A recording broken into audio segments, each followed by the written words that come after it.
In this video, we're going to change our nomenclature a bit. We're going to imagine that we have a function that's continuous, and we're told that f of 0 equals 1. However, we are going to be given the graph of the derivative here, the graph of f prime of x. Notice that in the label up here. Based only on the information in this f prime graph, can we identify the location and the types of all the critical points of the original function? If it helps, think of this as velocity, and then we're looking for position as a function of time. That captures that relationship, and sometimes this gives us something to imagine as the relationship, which is easier than working with the abstract functions. If we're looking at critical points of f of x, and notice this is not our usual f, little f to big F thing, this is f prime is given, and we're looking for the original function f. A critical point of this function f will occur when, don't overthink this, when f prime of x equals 0 or is undefined. Well, guess what we have here? 0 values. When f prime, that's what this graph is of, is equal to 0, we're going to get a critical point. So we're going to have this at x equals 1, x equals 3, and x equals 5. Now that might seem a little overly simple, but in some sense we've actually been given a head start. Usually when we're looking for critical points, what we know is the function and we have to go calculate the derivative first. That's a bunch of work that we don't have to do this time because, wait, we already have the graph of the derivative that's been handed to us already. In fact, that makes it easy to do the second. In fact, having the f prime graph already with us, it also tells us that we can use one of the first or second derivative rules. I would use the first derivative rule here, or the first derivative test.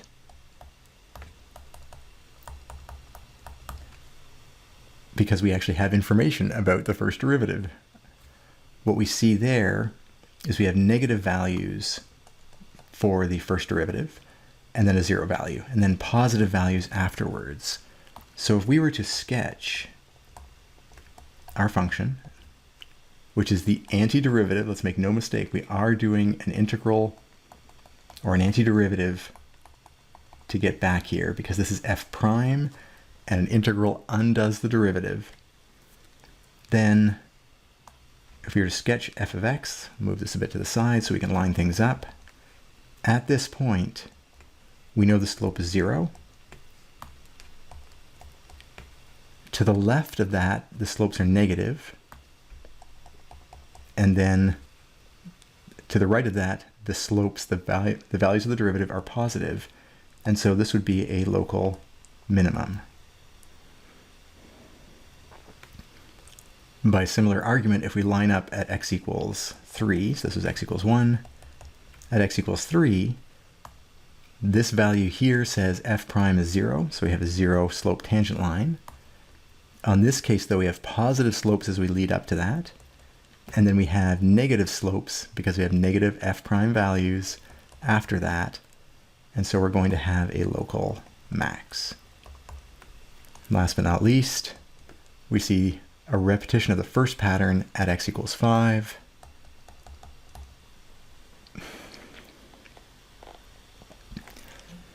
Where we have negative values, then positive values for the slope. So we have negative slopes hitting the critical point, and then positive slopes. That translates again to a local minimum of the function. So we're asking you here to draw a lot of connections to what we've seen before, but now putting in a slightly different context, where we're given the derivative information up front, and then we're asked to work our way back and to learn some information about the antiderivative of that f prime function.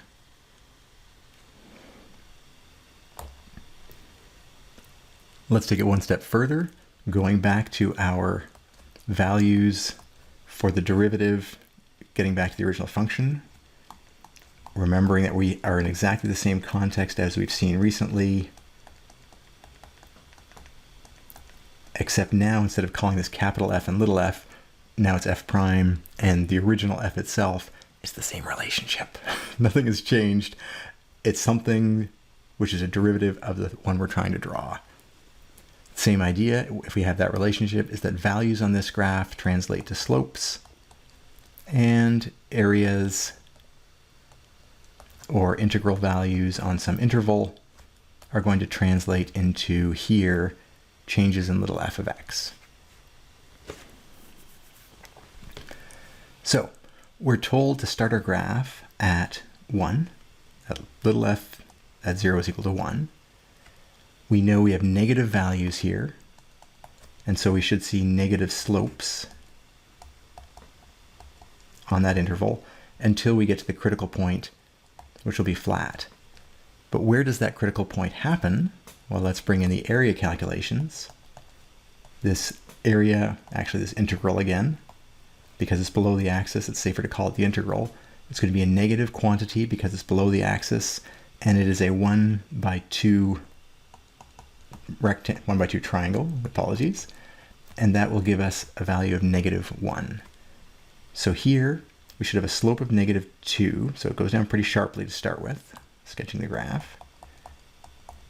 And then as we get x closer and closer to 1, the values here get smaller and closer to 0, so the slopes get smaller and closer to 0, and we should see on that same interval a change in f of -1. So we're going to end up exactly at this point here, and we have a slope of 0 there. We can see a similar kind of logic in the next interval. Here, notice though we don't get a critical point again on this graph until we reach x equals 3. Everywhere in between, we have positive values in here, which means positive slopes on this graph. And, oh wait, this triangle is the same as that one. So over that interval, I'm going to go back up exactly as much as we went down on this interval. And then we're going to be at our steepest slope. We're going to have a slope of 2 because the value 2 translates to slope of 2 here. Let's make that explicit here. And then we're going to fade away again. We're going to get flatter and flatter until we line up with this value. At that point, we're going to have a slope of 0 again. And then we're going to see a repeating pattern. And so interestingly, we can see by the time we reach this critical point, the next slope of 0, we actually get a fairly smooth looking graph. It actually looks a lot like a sine or a cosine, because we actually do have slopes getting close to 0 and then reaching 0 and then going straight through. And at the peak, it's hard to tell what would really change in the shape. This is another common feature, that if you have sharp turns in a function and then you integrate or you anti-differentiate, it tends to smooth things out a little bit. Most important piece for us though is, again, falling back on these two relationships. Values on this graph translate to slopes here. That means the anchor points of 0 values are really important. They're really easy to identify in the graph down here. And then the areas and the integrals are going to tell us exactly how big a step we take on this graph as we move through the x values. With those two combined, we can generate a highly detailed sketch of an antiderivative.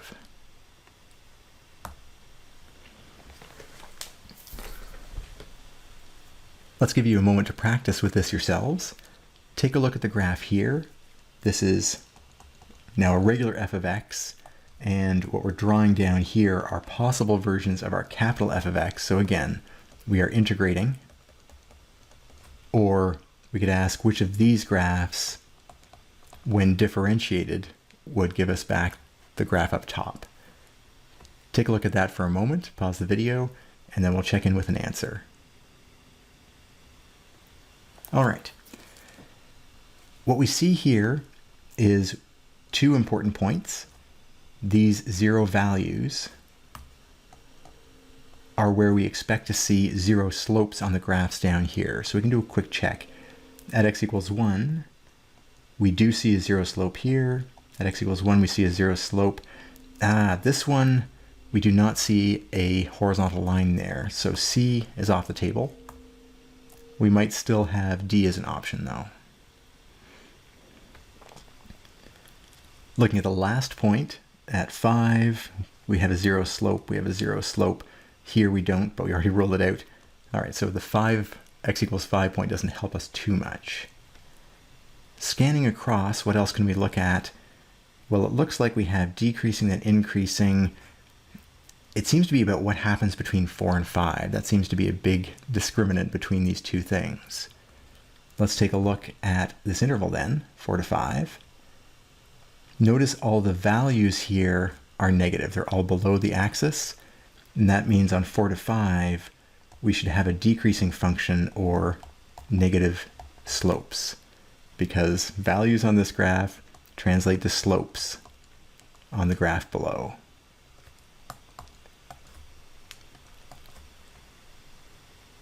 If that's the case, this graph has negative slopes, so that's okay. This graph from 4 to 5 is going up, so it can't be B, cannot be B. D, though, also still has that negative slope. Okay, we're down to A and D. Now it boils down to the second relationship that we talked about, which is areas or integrals have to be aligned with the changes in our capital F as our function down here. And in fact, that's the difference in these two graphs here, is the scale. This one goes down a lot, this one goes down a little bit. What should it be doing? Well, we can imagine just looking on this first interval, the integral there